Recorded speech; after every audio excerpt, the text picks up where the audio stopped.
우리 인생은 태어나면서 죽음을 맞이할 때까지 온통 기다림의 연속이라고 말할 수 있습니다. 기다린다는 것은 기다림의 내용이 아직 성취되지 않았음을 뜻합니다. 그래서 그 시간을 설렘으로 기다리는 이들이 있고요, 또 두려워 떨며 긴장하며 기다리는 이들도 있습니다. 우리의 삶이 그런 것 같습니다. 이러한 많은 기다림의 시간들이 빚어낸 다양한 무늬가 바로 우리 인생이라고 말할 수 있을 것입니다. 여러분, 왜 우리 삶이 이렇게 힘겨울까요? 그것은 우리가 기다리는 것이 아직 실현되지 않았기 때문입니다. 그러나 여전히 우리의 삶이 아름다운 이유도 아직도 우리가 뭔가를 간절히 기다리며 소망하고 있기 때문일 것입니다. 이러한 기다림의 계절 대림절이 다가오면 우리에게 떠오르는 그 누구보다도 주님의 오실 길을 온전히 준비하고 예비하였던 한 사람이 떠오릅니다. 그의 이름은 바로 세례자 요한입니다. 그는 그 주님의 오심을 예비하는 것을 자신의 소명으로 삼았던 사람입니다. 그러기에 주님의 길을 닦는 사람이었고, 자신의 부족함을 그대로 인정하면서도 위대하신 주님을 기꺼이 받아들이고 그분을 높였던 사람이기에 세례 요한은 많은 이들에게 언제나 존경과 사랑을 받아오고 있습니다. 오늘 우리가 읽은 본문은 바로 그 세례 요한의 탄생 이전에 벌어졌던 이야기입니다. 이 이야기를 통하여 오늘 이 시대를 살아가는 우리를 향한 하나님의 마음을 헤아려 볼 수 있기를 원합니다. 세례 요한의 아버지 사가랴가 바로 오늘의 주인공입니다. 이 아버지 사가랴는 헤롯 대왕이 다스리던 유대 땅의 아비야 반열에 속한 제사장 중 한 명이었습니다. 이스라엘의 모든 성전 체계는 제사장들이 모두 24개의 조로 이루어져 있었습니다.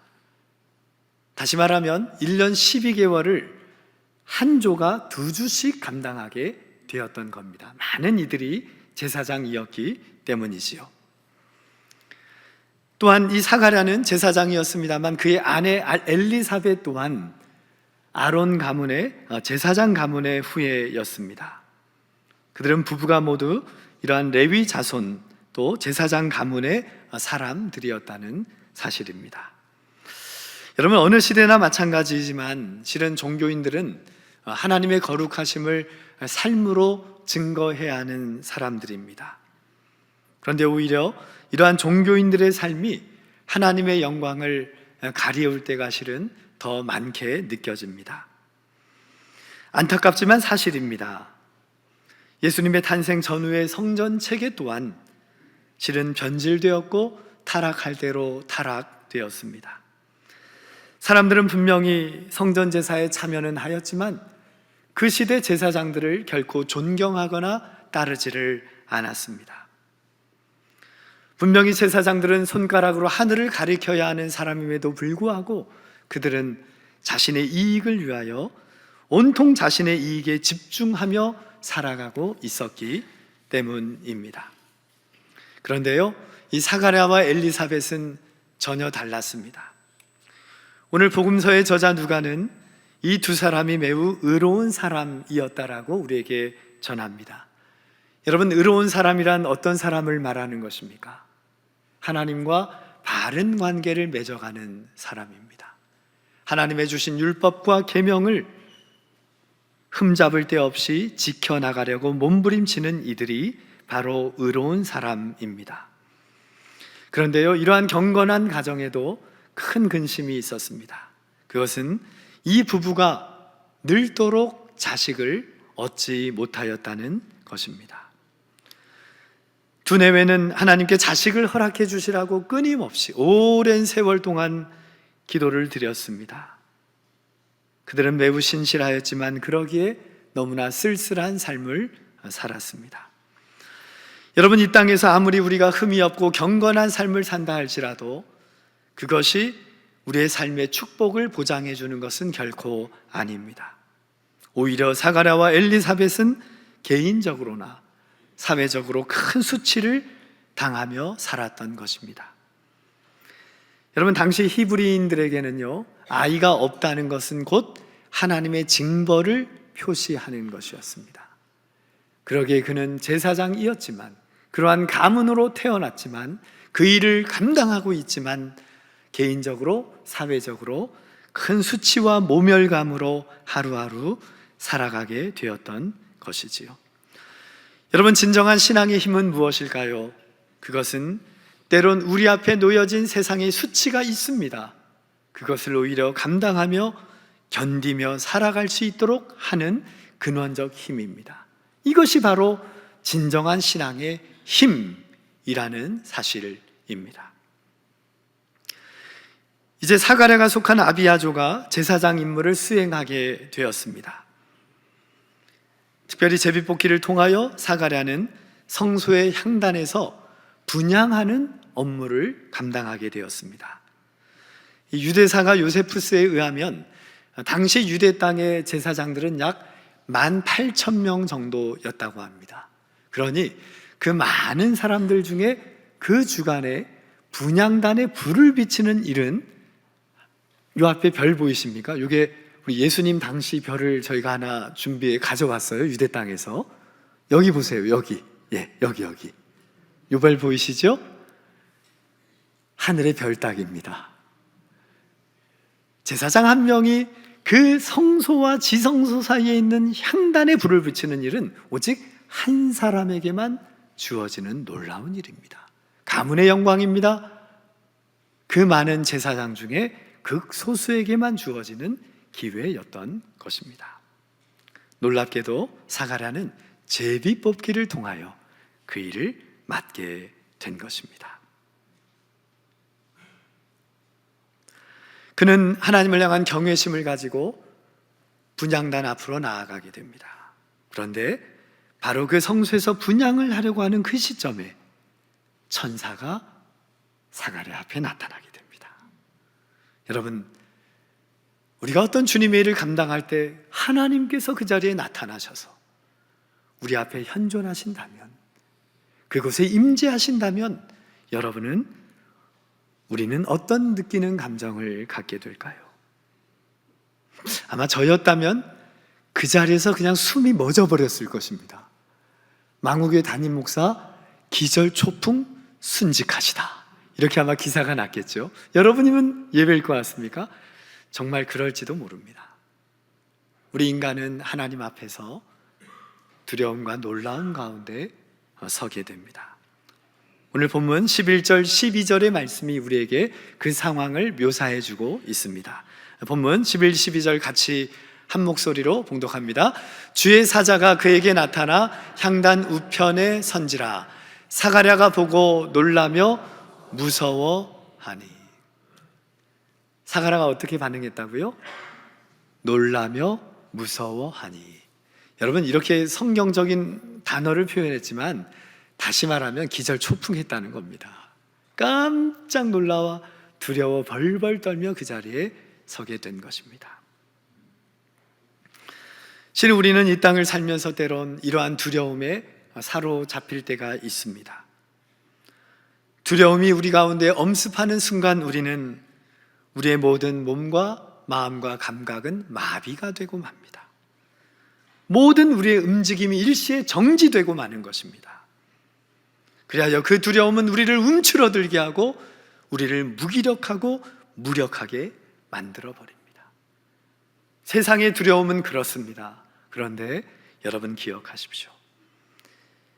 하나님 체험에서 비롯된 두려움과 놀람은 결코 우리를 마비시키는 것이 아니라 이전에 우리가 보지 못하였던 새로운 삶의 차원을 보게 만듭니다. 그리하여 하나님은 우리 가운데 언제나 임하셔서 하나님의 현존을 나타내시고 우리와 만나주시고 우리에게 작은 소리로 속삭여 주는 것입니다. 이러한 놀라운 하나님의 체험을 날마다 부르심의 자리에서 그 찾아오시는 하나님을 영접하며 모시며 두려움과 떨림으로 경외함으로 날마다 그 하나님과 깊은 교제 가운데 살아가시는 모든 성도들 되시기를 주님의 이름으로 축원합니다. 천사가 사가랴에게 대체 처음 한 말은 무엇일까요? 너무 궁금하지 않습니까? 오늘 본문 13절 앞부분입니다. 같이 읽겠습니다. 천사가 그에게 이르되 사가랴여 무서워하지 말라 너의 간구함이 들린지라. 여러분, 성경에 나오는 천사들은 언제나 우리 인간에게 나타나서 똑같은 말을 반복합니다. 뭘까요? 두려워하지 말라. 왜 두려워하지 않을까요? 우리는 두렵지 않습니까? 왜 두렵지 않을 수 있습니까? 하나님이 여기에 우리와 함께 하시기 때문에, 나의 그 자리에 임재하셨기 때문에 두려움이 아니라 그 하나님을 향한 진정한 경외함으로, 놀람으로, 기쁨으로 충만하게 되는 것입니다. 세상의 두려움과는 차원이 다릅니다. 언제나 우리 하나님은 우리에게 찾아오셔서 그 세상의 두려움 가운데 허덕이는 우리를 해방시켜 주십니다. 묶였던 사슬을 끊어 주십니다. 우리를 올감했던 삶의 쇠사슬로부터, 그 줄로부터 우리를 놓아 주시는 것입니다. 왜 하나님은 우리의 인생의 두려움과 불안을 이렇게 떨치게 하실까요? 그래야 우리는 하나님을 보다 깊이 만날 수 있기 때문입니다. 그래야 우리가 하나님께 보다 깊이 접속될 수 있기 때문에 그런 것입니다.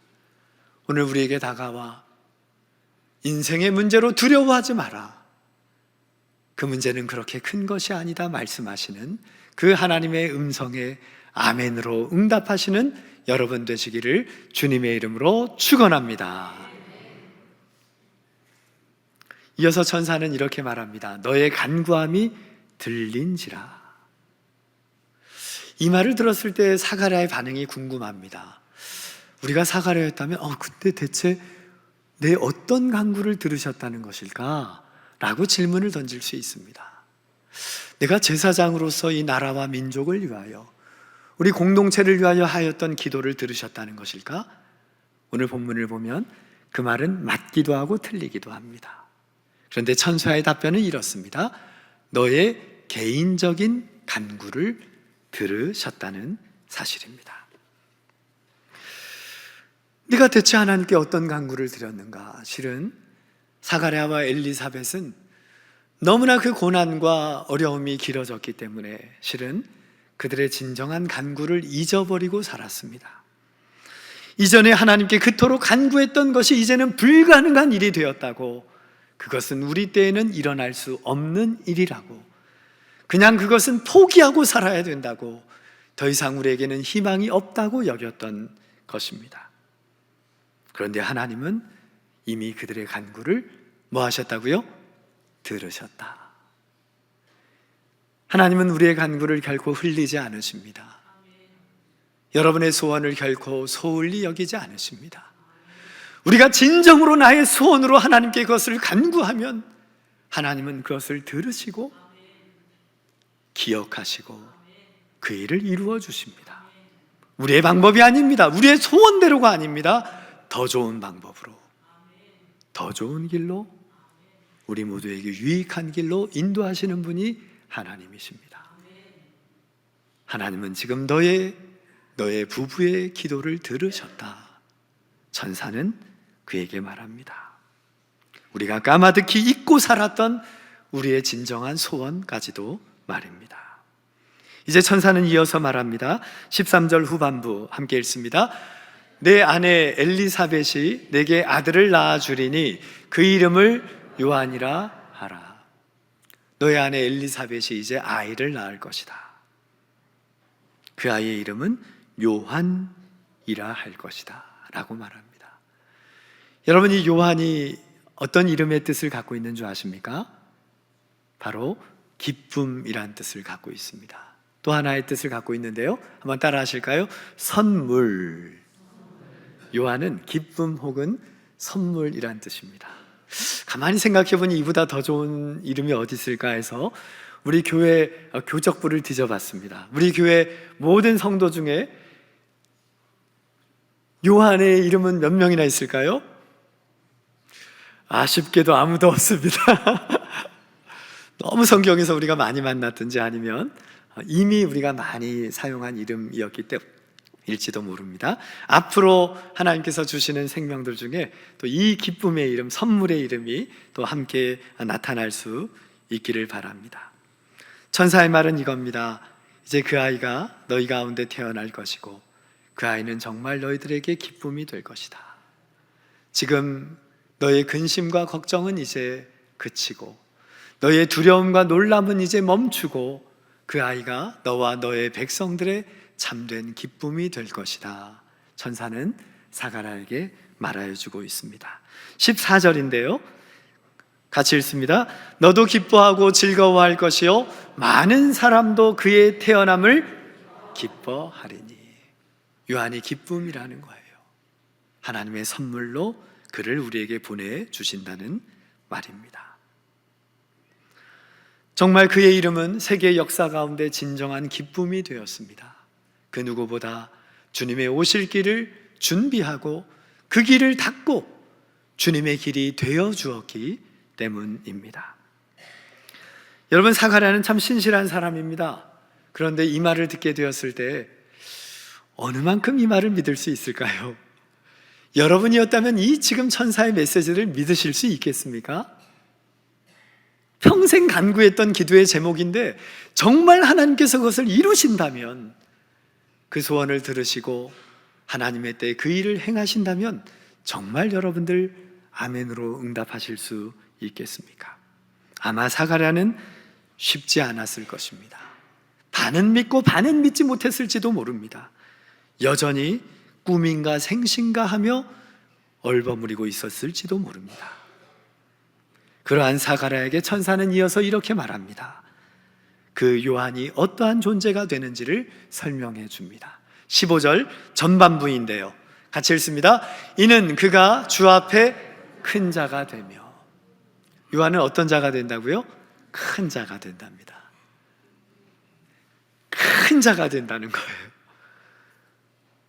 여러분, 너무 우리가 이 큰 자에만 초점을 맞춰서는 안 됩니다. 우리는 세상의 큰 자를 기대하기가 쉽습니다. 하나님의 주시는 은혜와 은총은 우리가 큰 자가 되는 것이라고 착각할 수가 있습니다. 그런데 그 앞에 전제가 있습니다. 누구에게 큰 자입니까? 한번 따라 하시겠습니다. 주 앞에 큰 자. 여러분, 주님 앞에 큰 자가 정말 큰 자예요. 세상 사람들이 큰 자라고 하는 큰 자, 지금 이 자리에도 몇 분의 큰 자가 계십니다. 그런데 이것은 세상의 평가입니다. 하나님은 이 자리에 있는 우리를 큰 자로 여겨주십니다.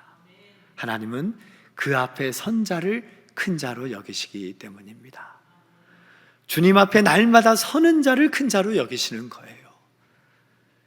여러분, 이 말에는 세상은 우리를 작게 여길 수도 있다는 말이 포함되어 있습니다. 세상에서 우리는 부끄러운 존재로 살아갈 수도 있다는 것을 말합니다. 그런데 주님은 주님 앞에 큰 자가 진정한 큰 자다라고 말합니다. 여러분, 요한은 세상에 대단한 존재로 오는 것이 아니라는 거예요. 사람들이 그를 미워할지도 모르지만, 그리하여 순교를 당할지도 모르지만, 그러나 그는 하나님 앞에 큰 자다. 하나님은 우리에게 말씀하십니다. 여러분, 어떤 상황에서도 우리는 하나님 앞에 임무를 받은 사람들입니다. 세상이 우리에게 임무를 준 것은 아닙니다. 그 일은 하나님께서 우리에게 맡겨주신 임무입니다. 그 일터는 하나님이 세우신 일터입니다. 여러분을 통하여 그 일을 이루실 분입니다. 언제나 하나님 앞에 큰 자가 되십시오. 하나님 앞에 신실한 자가 되십시오. 하나님 앞에 충성스러운 일꾼이 되시기를 주님의 이름으로 축원합니다. 우리 옆에 계신 분들 바라보시면서 이렇게 격려합니다. 크시네요. 이렇게 크시네요. 정말 당신은 큰 자입니다. 주님 앞에 칭찬받는 큰 자가 되십시오. 천사는 이어서 그러한 큰 자는 어떠한 삶을 사는 자인가, 정말 주님 앞에 큰 자는 어떤 인생을 살아가는 자인가를 이어서 설명해 줍니다. 15절 중반인데요 같이 읽겠습니다.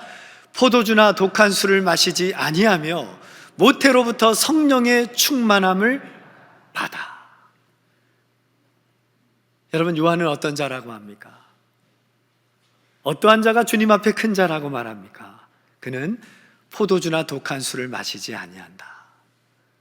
혹시 이 중에는 독한 술을 마시지 아니하는 거니까 근데 약한 술은 괜찮구나, 너무 그렇게 해석하시면 안 됩니다. 하나님의 사람은 취하지 않는 자를 말합니다. 세상에 취하지 않는 자, 세상 속을 살아가지만 세상에 물들지 않는 자, 세상에 빠져 향락을 즐기지 않는 자, 그러한 자가 진정한 큰 자다. 세상에 취하지 않는 자는 언제나 성령의 충만함을 받는 자입니다. 하나님의 영으로 충만한 자, 성령의 지배를 받는 자, 성령에 취한 자라고 저는 표현하고 싶습니다. 여러분, 이러한 자가 진정한 큰 자입니다. 세상은 작다고 여길지라도 하나님이 큰 자로 여기시니 그는 큰 자일 뿐입니다.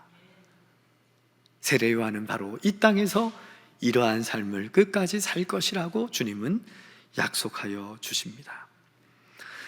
뒷부분에 보면 이 태어날 아기는 엘리야의 심령과 능력을 품고 메시아의 오실 길을 닦는 사람이다 라고 성경은 우리에게 증언합니다.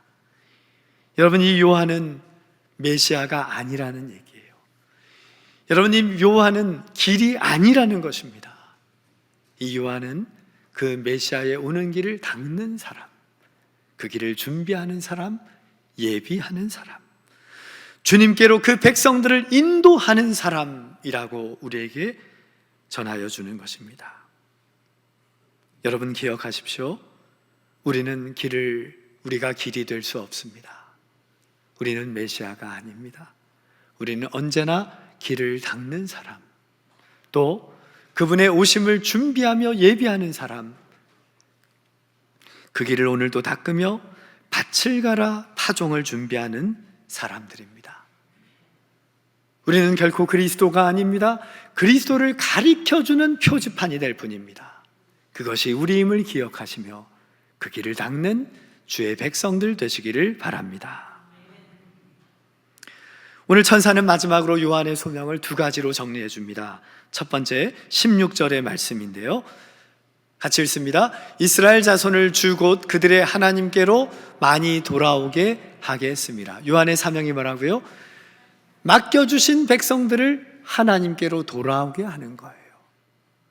내가 길이 아니고 내가 그리스도가 아니기 때문에, 내가 메시아가 아니기 때문에 우리의 일은 오직 그분께로 인도하는 것, 그분께로 돌이키는 것, 그분 앞에 서게 하는 것이 우리의 사명입니다.